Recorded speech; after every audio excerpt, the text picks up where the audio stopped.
In this video, we'll show you what to do if you are getting this not registered on network error on your Samsung Galaxy phone. So to fix this, first head to the settings app, tap on connections. Here tap on mobile networks and make sure your mobile network mode is set to 5G preferred. If it's not set to 5G preferred, make sure to set it from here. Now go to network operators and make sure you have set your phone to select the network operator automatically by enabling this toggle. Now go back to the main settings page.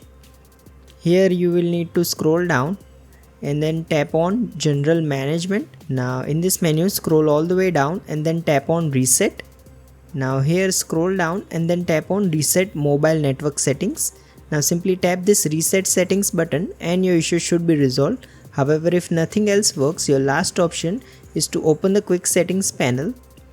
Now here enable the airplane mode toggle. Now simply wait for a few seconds and then turn it off. However, if you still experience problems, simply tap on this power icon here and then restart your Samsung Galaxy phone. Once you do, your issue should be resolved. If you find this video useful, please don't forget to like and subscribe to Glitch Guru.